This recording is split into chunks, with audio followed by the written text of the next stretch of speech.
اللہ سلامت رکھے، ایک عاشق کی اور کہانی بتا، اور یہ صرف ایک عاشق نہیں بلکہ کربلا کا پہلا شہید بھی ہے۔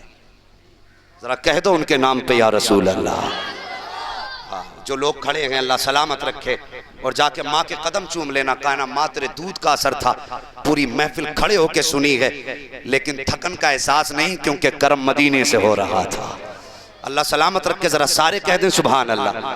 آپ بھی بول دو بھائی، محفل سے الگ نہیں ہو، ذرا آپ بھی بول دیں سبحان اللہ۔ اللہ سلامت رکھے، بس توجہ کریں، میرے امام کے بچپن کا زمانہ، عمر شریف تقریباً امام علی مقام کی 5 یا 6 برس تھی۔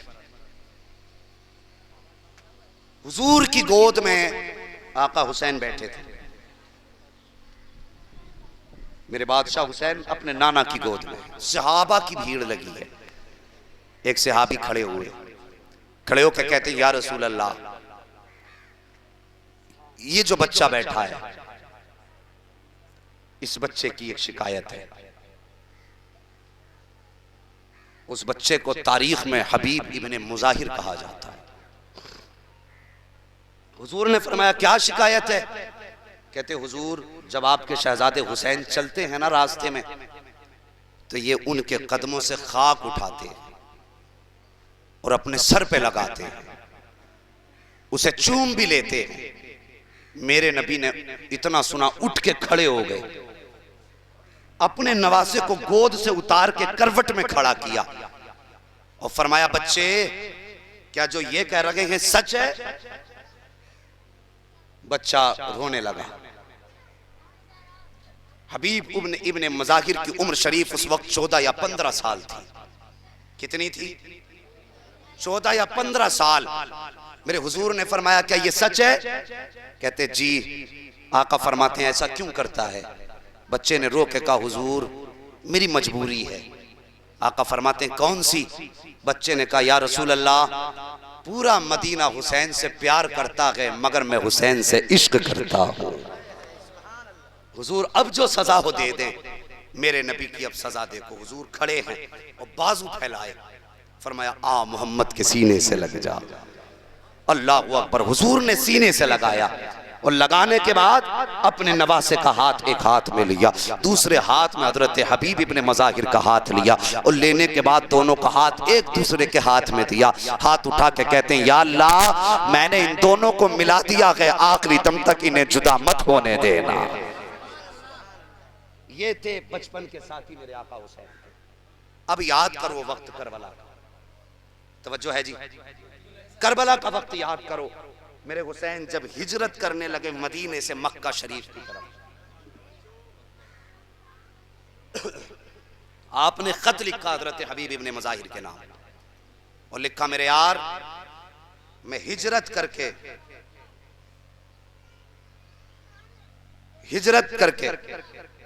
مدینے مکہ شریف جا رہا ہوں۔ کہتے ہیں یار میں تو جا رہا ہوں، اگر تیرا من چاہے تو آ جا، اگر تیرے ذہن میں یہ خیال پیدا ہو کہ میں کیوں جا رہا ہوں تو سن، مجھے نانا کا دین بھی بچانا ہے، نانا کی امت بھی بچانی ہے۔ مورخین نے لکھا ہے کہ ابھی میرے حسین ہجرت کر کے مدینے سے مکہ نہیں پہنچے تھے، حسین کا ساتھی مکے میں پہلے پہنچ گیا تھا، پہلے پہنچ گئے۔ پھر مکے سے حسین کے ساتھ کربلا پہنچے۔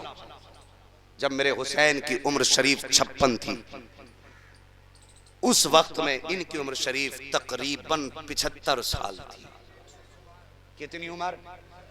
75 میں بندے کا حال کیا ہوتا ہے؟ کمر جھک جاتی ہے، ہاتھ کانپنے لگتے ہیں، پھر بندہ لڑائی کرنے کے لائق رہ جائے گا؟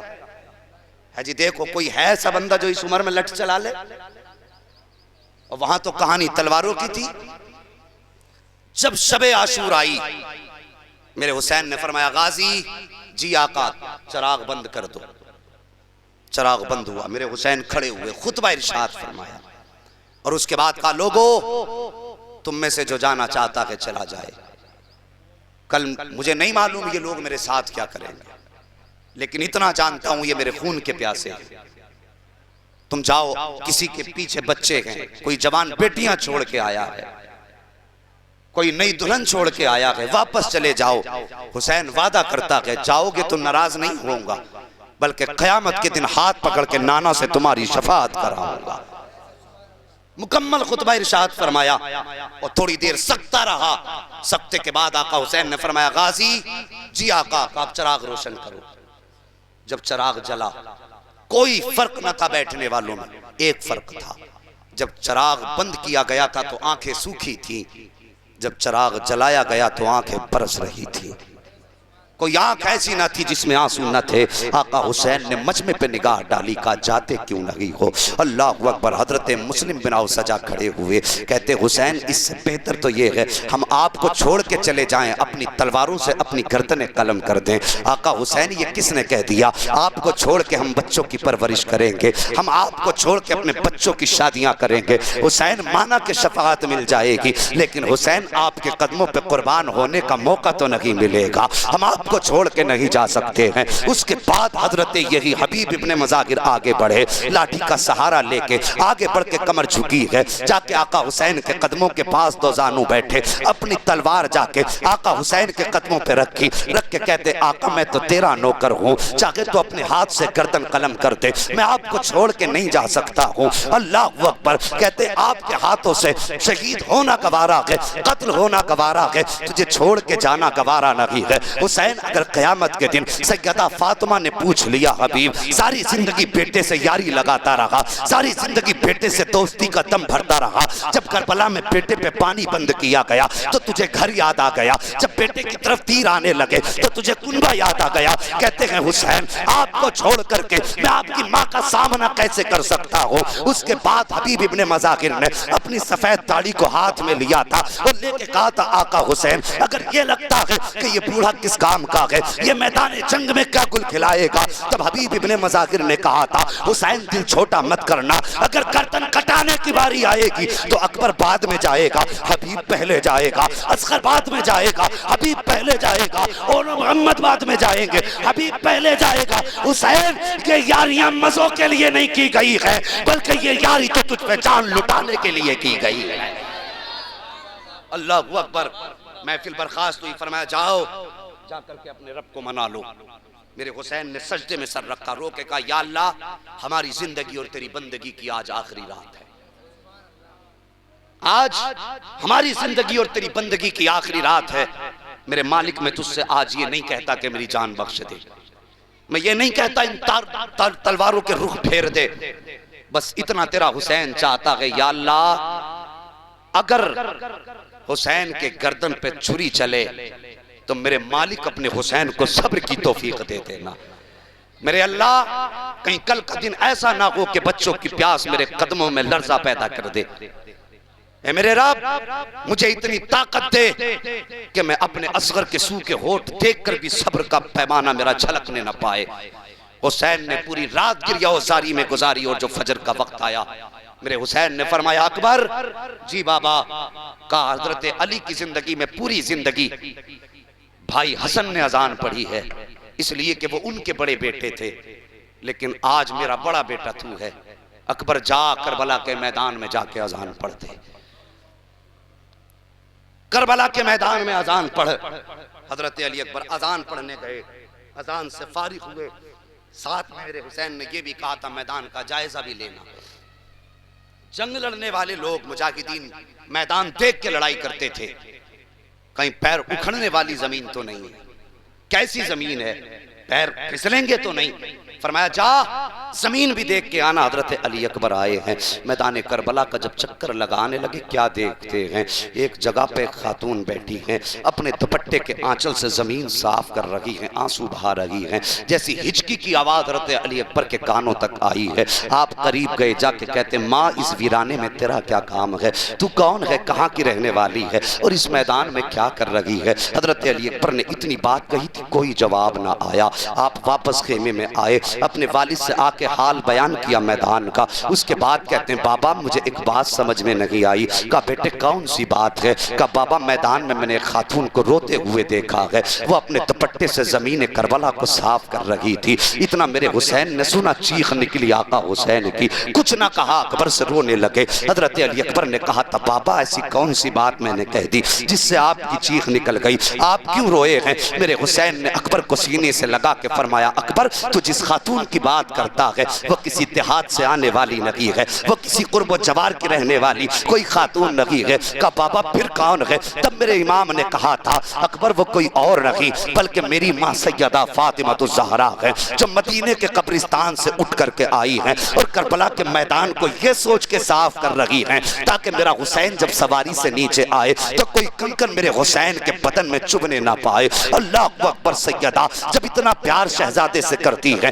کہ کنکر کا چبھنا گوارا نہیں ہے, تو جب ان کے 72 تلواروں کے زخم آئے ہوں گے تو میرے حسین کے جگر, میرے سیدہ فاطمہ کے جگر پہ کیا گزری ہوگی؟ جب تیروں نے چھلی کیا ہوگا بدن کو تب سیدہ کے دل پہ کیا گزری ہوگی؟ اس پر انشاءاللہ گفتگو پھر کروں گا. ادھر صبح کا سویرا ہوا ہے, 10ویں محرم کی صبح ہے. اعلان ہوا ابن زیاد کی جانب سے. عمرو ابن سعد نے کہا حسین ہے کوئی جو مقابلے میں آ سکے؟ میرے حسین نے تیاری شروع کر دی. جانے کا ارادہ کیا, اتنے میں لاٹھی ٹیک کر کے حضرت حبیب ابن مظاہر آئے. کہتے ہیں آقا حسین میرے ہوتے ہوئے آپ کربلا کے میدان میں جائیں یہ مجھے گوارا نہیں ہے. اللہ اکبر. میرے حسین نے دیکھا حبیب کی جانب. کہتے حبیب میں جانتا ہوں یہ میری جان کے دشمن ہے, تم کیوں جا رہے ہو؟ مجھے معلوم ہے جب میرا سر تن سے جدا ہو جائے گا تو پھر انہیں کسی کے خون کی ضرورت نہیں ہوگی. کہتے نہیں آقا میرے ہوتے ہوئے آپ نہیں جا سکتے ہیں. اس کے بعد کہتے حضور بس تمنا ہے آپ اپنے ہاتھ سے مجھے سواری پہ بیٹھا دیں. آقا حسین نے اپنے ہاتھ سے حضرت حبیب ابن مظاہر کے ہاتھ میں تلوار دی. جیسی ہاتھ میں تلوار دی ہے حضرت حبیب ابن مظاہر نے لاٹھی پھینک دی ہے, اور پھینکنے کے بعد کہتے ہیں آقا بس میری ایک خواہش ہے, میں کربلا کے میدان میں جا رہا ہوں. کہا کون سی خواہش؟ کہا آج آخری بار اپنے ہاتھوں سے سواری پہ سوار کر دے, آج یاری کا آخری حق بھی ادا کر دے, اپنے یار کو سینے سے لگا کے رخصت کر دے. میرے حسین نے حضرت حبیب ابن مظاہر کو سینے سے لگایا ہے. جیسے سینے سے لگایا سواری پہ بیٹھنے کا وقت آیا. حبیب ابن مظاہر کہتے ہیں آقا کا جی کا میری ایک بات سن لیجئے. کہا کون سی بات؟ کہا ایک قدم ذرا پیچھے ہٹائیے. میرے آقا حسین نے قدم پیچھے ہٹایا ہے. حبیب ابن مظاہر نے کربلا کی خاک حسین کے قدم کے نشان کی مٹی اٹھائی ہے, اور اٹھانے کے بعد پھر سے چومی ہے, سر پہ ڈالی ہے. اب کہتے ہیں اب شوق سے سوار کر دیجئے. اللہ اکبر. حبیب سوار ہوئے ہیں گھوڑے پر. جب سوار ہو کر کے چلنے لگے میرے حسین کو الوداعی سلام کیا. پہنچے گئی اشقیاء کے درمیان, یزیدی فوج سامنے ہے. کوئی ہنس کے کہتا تھا دیکھو 72 سال کا بوڑھا آیا ہے, کوئی کہتا تھا 78 سال کا ہے. کسی نے سوچا کہ کیا مقابلہ کرے گا, اس سے تو سواری پر بیٹھا نہیں جائے گا, یہ کیا تلوار چلا سکتا ہے. لوگوں نے ہنسی اڑائی تھی. پھر اتنے میں عمرو بن سعد نے اپنی فوج کی طرف دیکھا, ہے کوئی جو اس بوڑھے کا سر کاٹ کے میرے پاس لائے. اتنے میں ایک یزیدی آگے بڑھا, بڑھ کے کہتا ہے عمرو بن سعد کہا کیا؟ کہا ابھی صبح کی بات ہے, ہر کو ہماری طرف سے حسین نے توڑ لیا ہے اور ہم اس بوڑھے کو اپنی طرف توڑ لیں گے. تو تب عمرو بن سعد نے کہا تھا حسین کے لوگوں کو توڑنا آسان نہیں ہے, بڑا مشکل کام ہے. تب عمرو بن سعد کے کہنے پر ایک یزیدی نے کہا تھا سنو ہمارا غل جنت کے لالچ میں چلا گیا ہے, اور اس آنے والے کو تو دیکھو عمر 78 سال ہے, بوڑھا کے کمر جھک گئی ہے, 3 دن کا پیاسا ہے, پانی کا لالچ دیتے ہیں, ہو سکتا ہے ٹوٹ جائے. جب اتنی اس کے بات کہی ہے عمرو بن سعد نے کہا تھا ٹھیک ہے کر کے دیکھ لو. ایک یزیدی نے ہاتھ میں پانی کا پیالہ لیا, فوج سے آگے بڑھا. جب فوج سے آگے بڑھا دوسرے نے کاندھا پکڑ کے پیچھے کھینچ لیا, خبردار پاس مت چلے جانا ورنہ جان کھو دو گے. کچھ یزیدی آگے بڑھے, تلوار چلائی, 72 سال کے بوڑھے کے مقابلے میں آئے. ایک روایت کے مطابق 72 سال کے بوڑھے نے 41 یزیدیوں کو فنا فنار کیا تھا, اور جب 41 کٹ گئے تب پھر پانی والا آگے بڑھ کے کہتا ہے کہ اس کو پانی سے توڑا جا سکتا ہے, تلوار سے نہیں ہرایا جا سکتا. ایک یزیدی آگے بڑھا, پانی کا اشارہ کیا، کہا حبیب 72 سال کا بوڑھا ہے، تیری پیاس پہ ترس آ گیا ہے، لے آ کر کے پانی پی لے، اپنی پیاس بجھا لے۔ حبیب ابن مظاہر نے اتنا دیکھا، دیکھنے کے بعد تلوار نیام میں ڈالی ہے، اور تلوار نیام میں ڈالی۔ یزیدی مسکرایا، دیکھ کے کہنے لگا لوگوں میں نے کہا تھا پیاس سے توڑ لوں گا، پانی دکھا کے توڑ لوں گا، میں نے توڑ لیا ہے۔ حبیب آگے بڑھے، اشارہ کر کے اسے بھی آگے بلھایا، یہ بڑی تیزی سے ہنستا ہوا آگے گیا، پانی کا پیالہ تھا، حضرت حبیب ابن مظاہر نے اپنی رکاب سے پیر باہر نکال لیا ہے، اور جیسی وہ پانی کا پیالہ لے کر کے آیا، آپ نے قریب آنے کے بعد جیسے اس نے پیالے کے لیے ہاتھ اوپر کیا دینے کے لیے، حبیب نے اپنے پیر گھوڑے سے الگ کیا اور وہ اپنے سے زین سے پیر نکالا، ایسی ٹھوکر پیالے میں ماری کہ جا کر کے پانی لانے والے کے منہ پہ لگا۔ آپ فرماتے ہیں تم کیا سمجھتے ہو ہمیں توڑ لو گے؟ ارے تم نے آج تک زندگی یزید کے قدموں میں گزاری ہے، ہم نے اپنی زندگی حسین کے قدموں میں رہ کے گزاری۔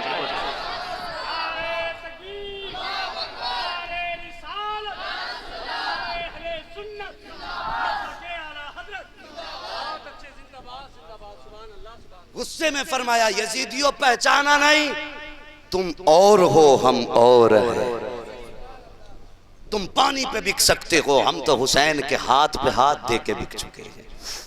اب یہ وہ نشہ نہیں جسے ترشی اتار دے، ٹھوکر ماری، ایک جنون پھیل گیا پوری فوج میں۔ پھر حبیب ابن مظاہر پہ مقابلہ کرنے کی طاقت کس میں ہوتی؟ بیٹھا کے تو حسین نے بھیجا تھا، جس کے ہاتھ میں تلوار علی کا بیٹا دے، اس بہادر کا بیٹا جس نے باب خیبر کو یوں اٹھا کے تیر کر دیا ہو، جس باب خیبر کو 42 لوگ ہلاتے ہوں، پورے خیبر کے قلعے میں حسین علی نے ڈھال کی جگہ استعمال کیا، اور فرمایا گیا جنگ کے بعد جب گھما کے علی نے اسے پھینکا تھا تو 70 میٹر دور جا کر کے گرا تھا۔ اس کا بیٹا ہے حسین، کسی کمزور باپ کی اولاد نہیں، بلکہ علی خدا کا پہلوان ہے، شاہ مردہ شیر یزداں قوت پروردگار، لا فتح الا علی لا سیف الا ذوالفقار۔ جب چاروں طرف سے تیروں کی بارش ہوئی، جب چاروں طرف سے تیروں کی بارش ہوئی، لگنے لگے جسم میں آ کے، پار ہونے لگے تیر، گھوڑے سے نیچے آنے لگے، پیر نکلا، سین سے نیچے آئے، آواز دی ادرکنی یا حسین۔ میرے حسین نے اتنا سنا خیمے سے دوڑ لگا دی، آواز دیتے آ رہے تھے کہاں میرا بوڑھا یار، کہاں کے میرے بوڑھے یار؟ کوئی پتہ نہ چلا، آہستہ سے آواز آئی حسین جہاں اکبر نے اذان دی تھی وہیں لیٹا ہوں، جہاں سیدہ فاطمہ آئی تھی وہیں ہوں۔ میرے حسین دوڑ کر کے گئے، زمین پہ گھٹنے رکھے، اپنے یار کی گردن اٹھا کے گود میں سر رکھا، تیر سینے میں لگے تھے۔ آقا حسین نے کچھ تیروں کو توڑا، ابھی کچھ تیر توڑے تھے کہ حضرت حبیب ابن مظاہر کہتے ہیں آقا یہ تکلیف نہ اٹھا، اب میرا دنیا سے جانے کا وقت آ گیا ہے، ایک وعدہ کر لیجئے۔ کہا کون سا وعدہ؟ کہا حسین اگر میرا انتقال ہو جائے تو میرا سر اپنی گود میں رکھنا اور اپنا رخ مدینے کی طرف کر لینا، اور اتنا کہہ دینا یا رسول اللہ میں حبیب سے راضی ہوں، آپ بھی راضی ہو جائے، اور اتنا کہہ دینا میں نے یاری کا حق ادا کر دیا ہے۔ اللہ اکبر، میرے حبیب کی اتنی بات سنی حسین کی آنکھیں برسنے لگی۔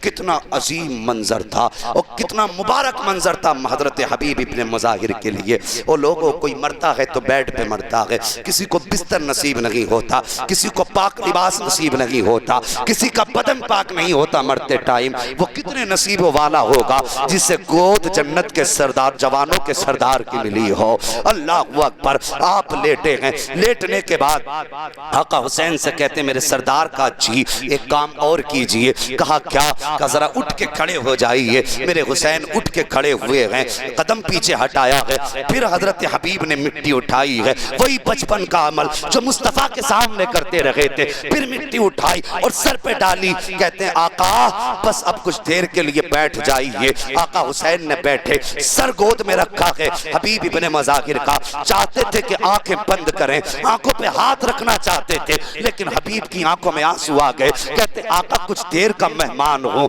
آنکھیں بند نہ کیجئے, میں چاہتا ہوں کہ آخری سانس تک آپ کے چہرے کا دیدار کر کے چلا جاؤں. میرے حسین نے ہاتھ پیچھے کیا ہے, نظریں سے نظریں ٹکرائی ہیں, یار نے یار کو دیکھا ہے اور روح قفس انصری سے پرواز کر جاتی ہے. اللہ اکبر. تبھی تو بریلی سے صدا آتی ہے, یہ نصیبوں والی موتیں ہیں, یہ قسمت والی موتیں ہیں جس کے لیے بریلی سے آواز آتی ہے. کر وقت اجل سر تری چوکھٹ پہ جھکا ہو, جتنی ہو قضا ایک ہی سجدے میں ادا.